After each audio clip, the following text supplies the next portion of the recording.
the oil burner is running. I just want to go over a feature that this oil burner has that I think all new Beckett burners come with, but some of the older ones didn't.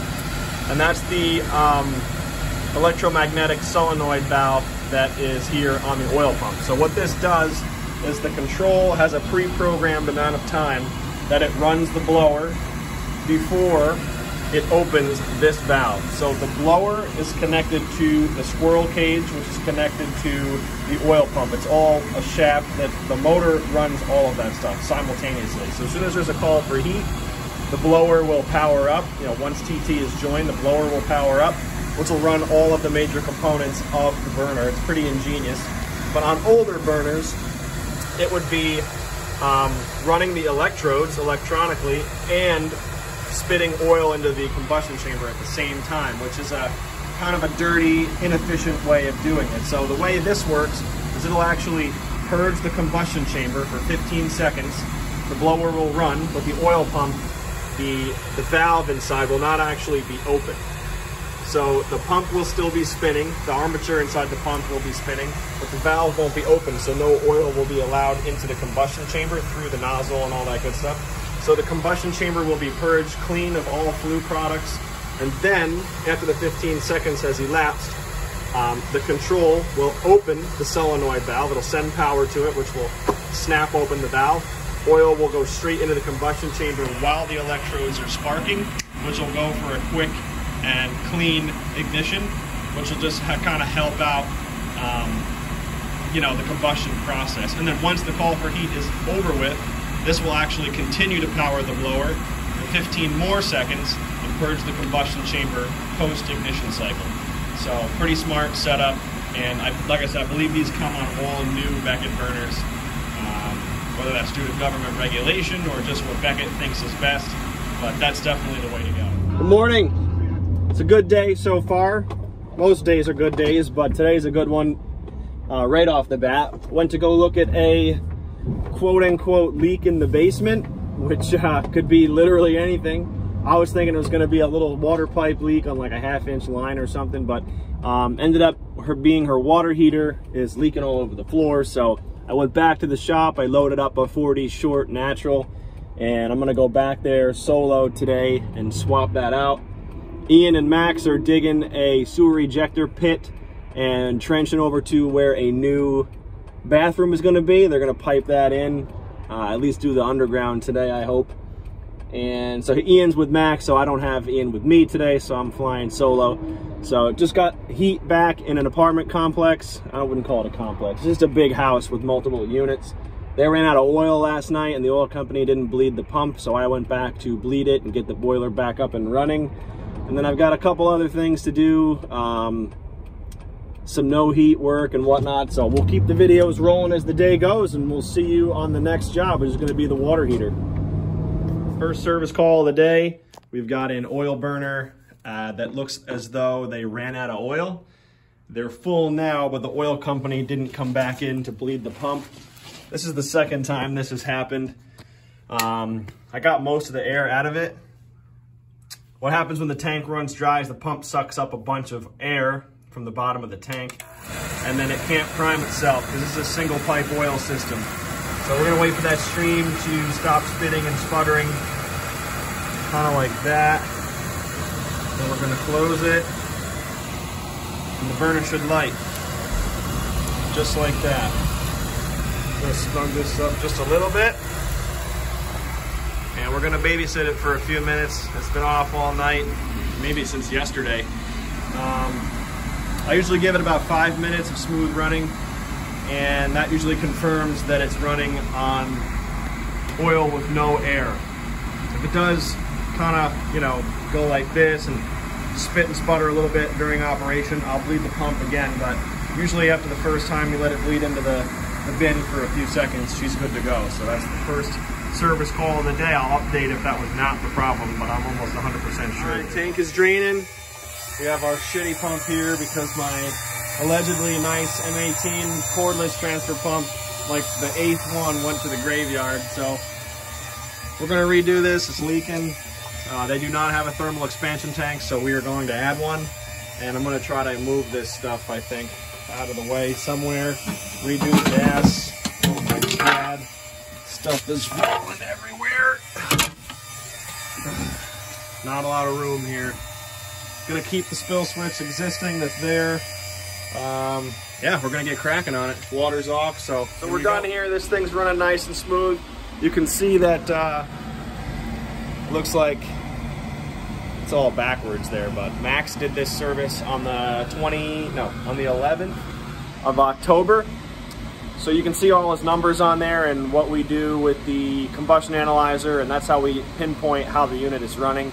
Make sure that it's burning clean and safe for the occupants in the building. Without a combustion analyzer, I mean, you might as well not even do the service at that point. If you're gonna go through, you can do every single thing right on an oil burner service and a gas burner service too, for that matter. You can do everything right, you can clean everything, everything can be spotless, but if you don't test for combustion when you're done, you really can't even do a service without that tool.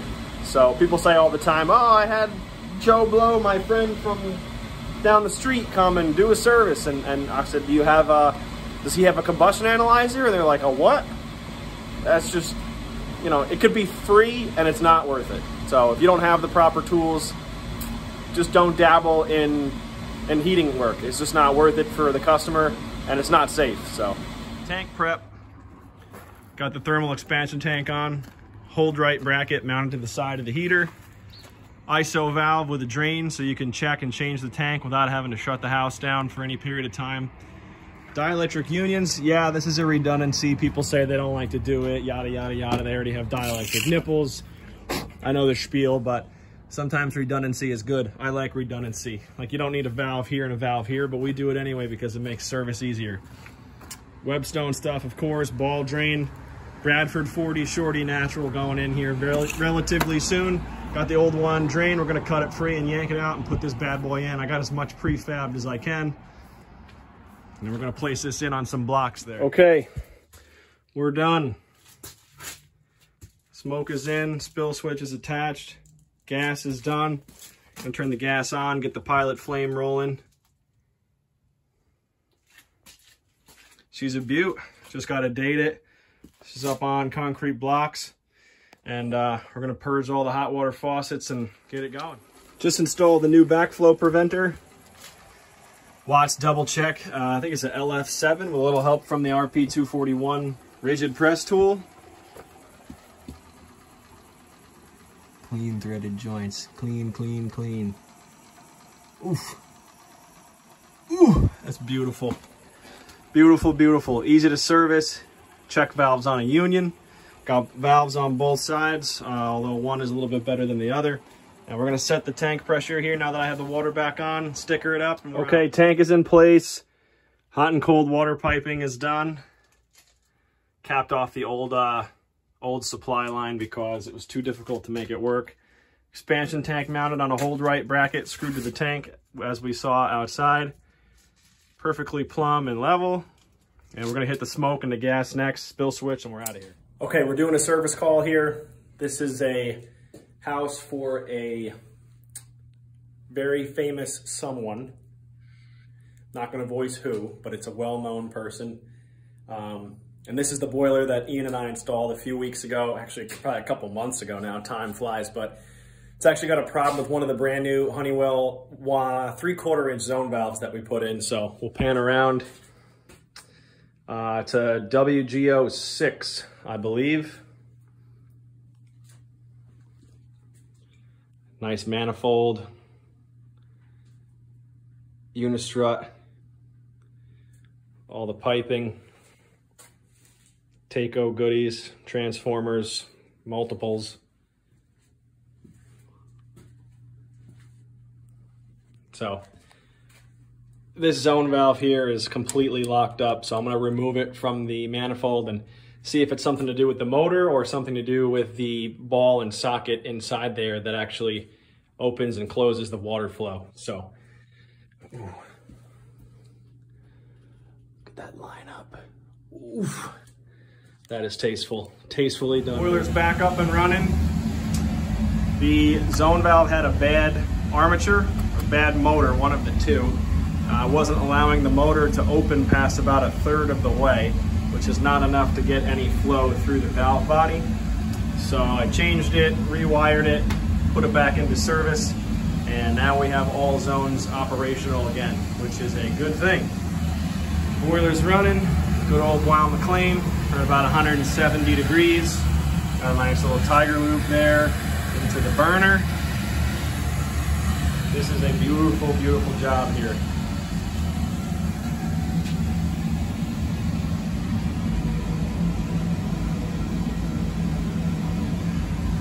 Mission accomplished. On to the next one. Taking a little drive down to another service call.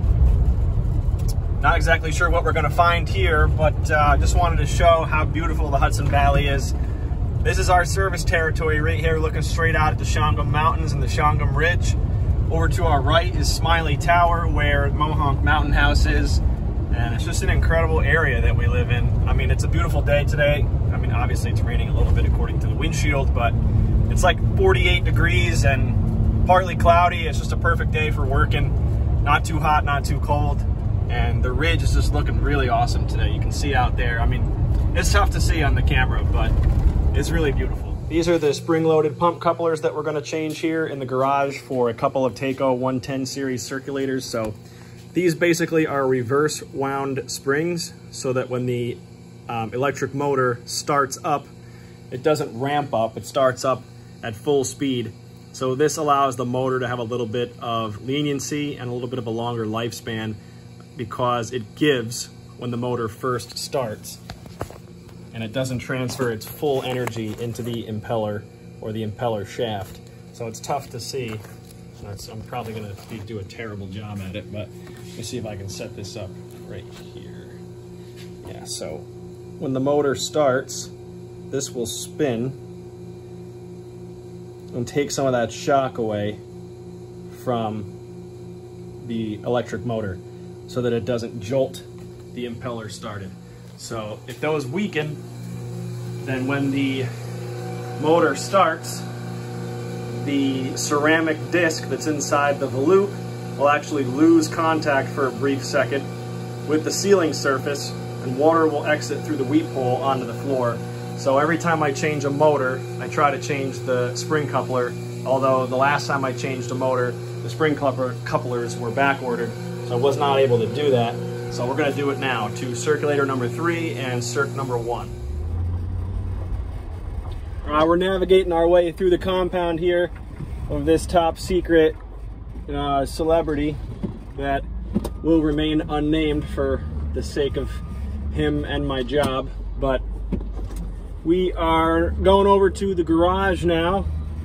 Numerous houses on this compound, as I would put it. It's a tremendous, tremendous place. Beautiful, absolutely gorgeous. And we're going to change a couple of Taco circulator pump couplers, spring couplers. So Honeywell will warranty this 3/4 zone valve that went bad, as they should. It's only about 2 or 3 months old. So the motor and armature went bad.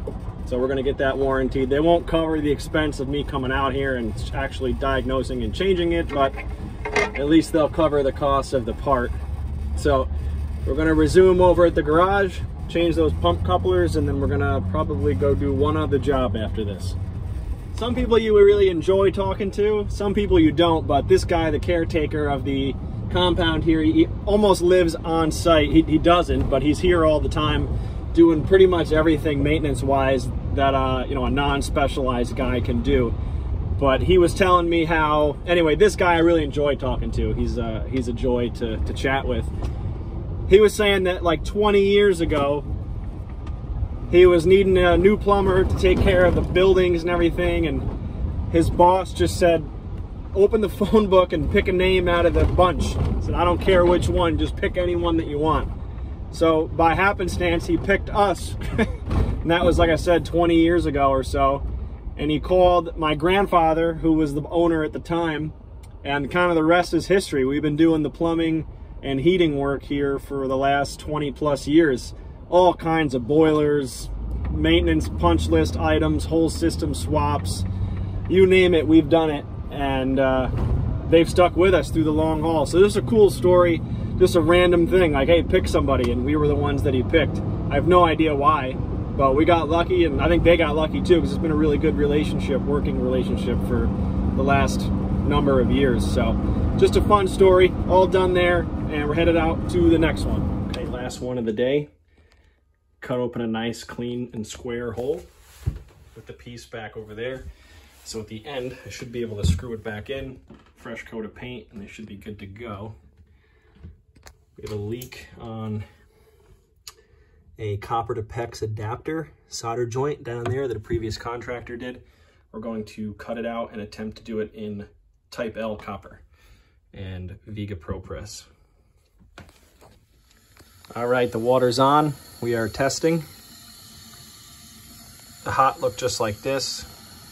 Now the hot looks like this. Got an offset, couple 45s in there to drop the type L through the floor.